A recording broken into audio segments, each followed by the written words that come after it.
Apa yang kalian pikirkan ketika mendengar kalimat Bhinneka Tunggal Ika? Apakah tentang kelompok suku bangsa? Apakah tentang bahasa daerah? Apakah tentang hasil karya budaya daerah? Apakah tentang ras? Apakah tentang agama dan kepercayaan? Atau apakah tentang aku dan kamu?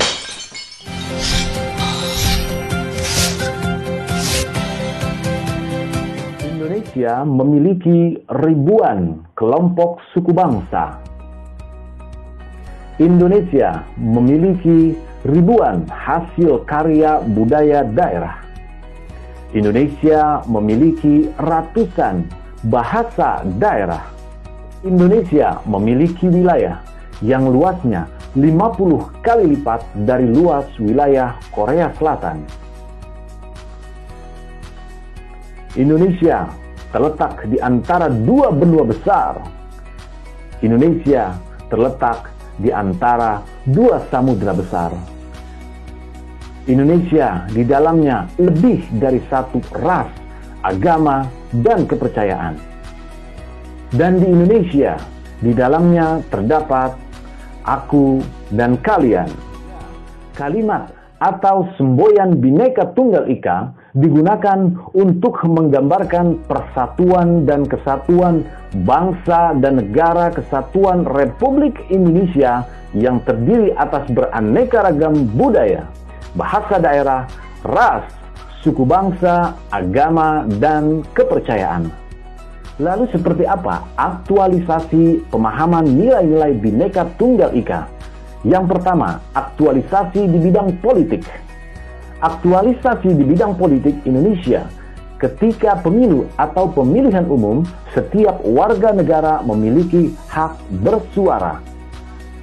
Pemilu atau pemilihan umum merupakan sarana berdemokrasi bagi warga negara dan merupakan hak warga negara yang dijamin oleh konstitusi, yaitu hak atas kesempatan yang sama dalam hukum dan pemerintahan sebagaimana diatur dalam Undang-Undang Dasar 1945. Artinya setiap warga negara Indonesia memiliki hak baik untuk memilih ataupun untuk dipilih.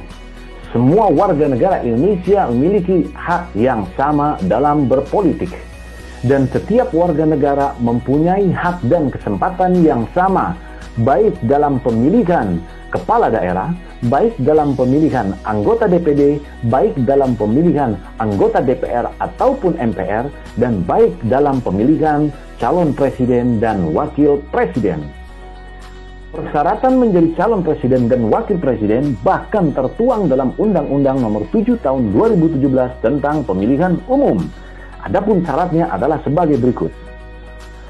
20 syarat yang diajukan untuk menjadi calon presiden dan wakil presiden. Kita tidak akan membahas semuanya, tapi ada satu poin yang bisa kita garis bawahi, yaitu poin nomor 18. Di sini tertulis bahwa pendidikan paling rendah seorang presiden yaitu tingkat sekolah menengah atas, sekolah menengah kejuruan maupun madrasah aliyah kejuruan atau sekolah lain yang sederajat. Menarik bukan? Selanjutnya ada aktualisasi pemahaman nilai-nilai Bhinneka Tunggal Ika di bidang hukum dan pemerintahan. Artinya setiap masyarakat dan pemerintah harus mematuhi setiap hukum yang berlaku di Indonesia. Para penegak hukum seperti polisi, pengacara, jaksa, dan hakim harus bersikap objektif dan tidak melakukan diskriminasi kepada semua pelanggar. Kemudian aktualisasi pemahaman nilai-nilai Bhinneka Tunggal Ika di bidang sosial dan budaya. Penerapan aktualisasi nilai-nilai Bhinneka Tunggal Ika dalam kehidupan sosial budaya akan menciptakan sikap yang mengakui, menerima, dan menghormati segala bentuk keragaman yang ada di antara masyarakat. Dan salah satu penerapan yang paling kecil di lingkungan masyarakat yaitu dengan tidak memanggil seseorang dengan panggilan daerah asal, suku, etnis, ras, warna kulit, agama, dan kepercayaan.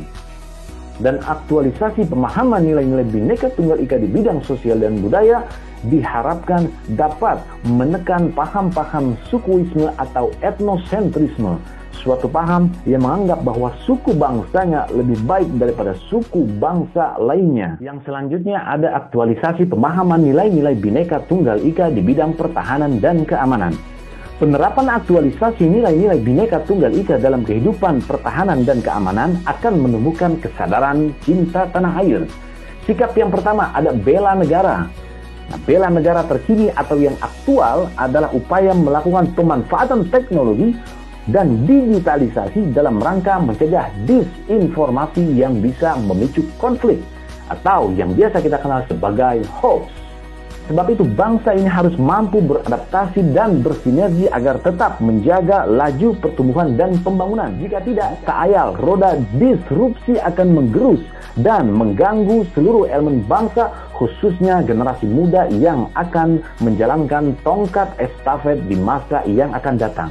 Bela negara yang selanjutnya adalah dengan belajar, khususnya belajar PKN atau Pendidikan Kewarganegaraan, sebagaimana tercantum dalam Undang-Undang Nomor 2 Tahun 1989 tentang Sistem Pendidikan Nasional.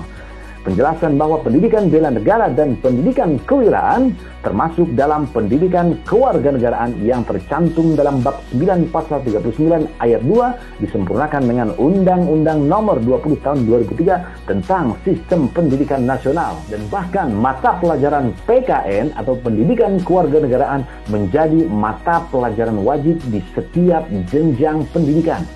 Artinya yang kita lakukan saat ini 1 jam setiap minggunya adalah merupakan sikap kita bela negara. Sikap bela negara yang selanjutnya adalah menumbuhkan motivasi belajar, berlomba meraih prestasi, kemudian memacu rasa ingin tahu, dan memacu berpikir kritis atau critical thinking. Aktualisasi bidang pertahanan dan keamanan yang selanjutnya adalah TNI atau Polri menjadi pengayom seluruh lapisan masyarakat. Dan aktualisasi bidang pertahanan dan keamanan yang ketiga yaitu setiap individu dan masyarakat turut serta dalam menjaga keamanan dan pertahanan. Lalu apa upaya atau usaha yang dilakukan oleh Indonesia untuk menyatukan seluruh unsur suatu bangsa dengan pemerintah dan wilayahnya? Ya, Indonesia mempunyai konsep yang disebut sebagai integrasi nasional.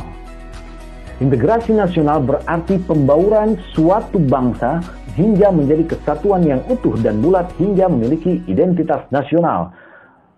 Bahkan menurut Wiggins, integrasi bangsa bisa dilihat sebagai peralihan dari banyaknya masyarakat kecil menjadi satu masyarakat yang besar.